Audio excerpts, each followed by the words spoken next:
The Trump administration's position on our narco-terrorist campaign in the Caribbean, it is going to continue, and the president has made it very clear he's not going to allow terrorists to bring illegal drugs that kill American citizens into our great country.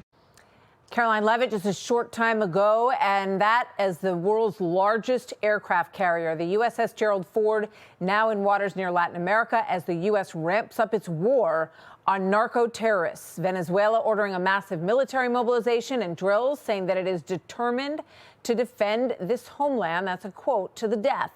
The United States saying that it has launched 19 strikes on suspected drug boats in the past 2 months, killing 76 people. With that, we bring in retired four-star General Jack Keane, former Army Vice Chief of Staff, now chairman of the Institute for the Study of War, and Fox News' senior strategic analyst. General, it's always good to have you with us.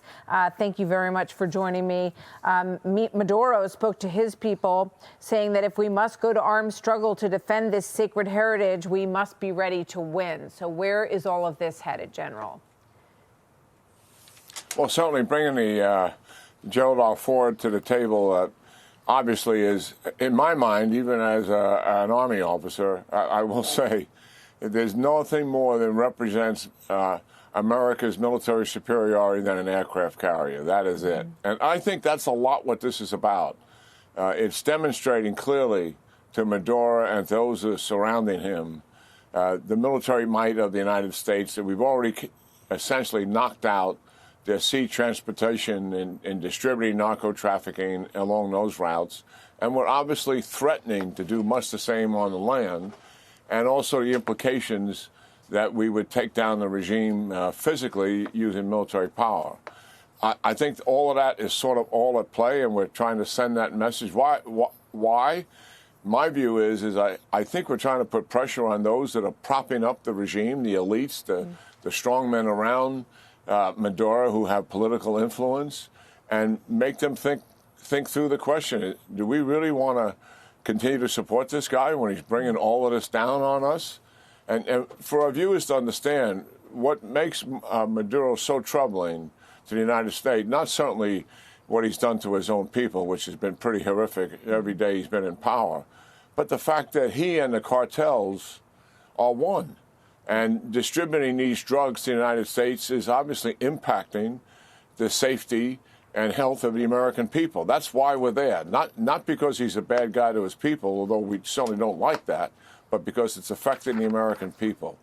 I do believe that this is more of a pressure campaign. Now, we could use some of this capability that's there to go after some sites on the land, something short of an invasion, obviously, to take down things that matter to the narco-traffickers, their laboratories, their storage sites, some of their hubs.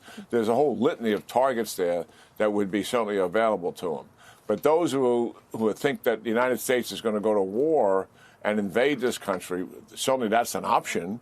And I'm certain that people have taken President Trump down the line in terms of assessing what that option is and the risk associated with it.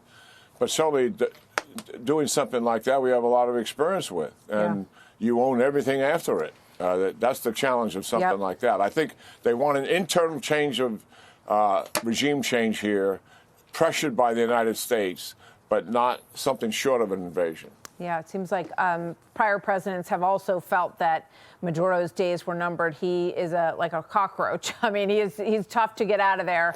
That is for sure. It also struck me when I saw a story earlier this week, General, about China's new aircraft carrier, which is a very large aircraft carrier as well. It's their third new one. And I thought, you know, when you see this show of force of our aircraft carrier as China is building up its Navy in a significant way as well, it not only sends a message to Venezuela, but to China as well. Yeah, there's no doubt about it. I just got back from the Pacific region. And listen, we've said it before, China has outpaced us in just about every category in the region: ships, airplanes, offensive, defensive missiles, everything except submarines.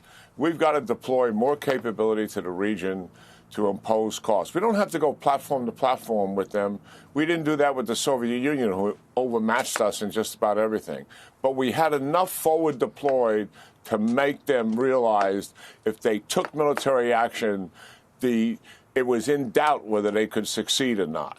And we got to get to that point and restore deterrence. We got a little bit of work to do there. Indeed. General Keane, always good to see you, sir.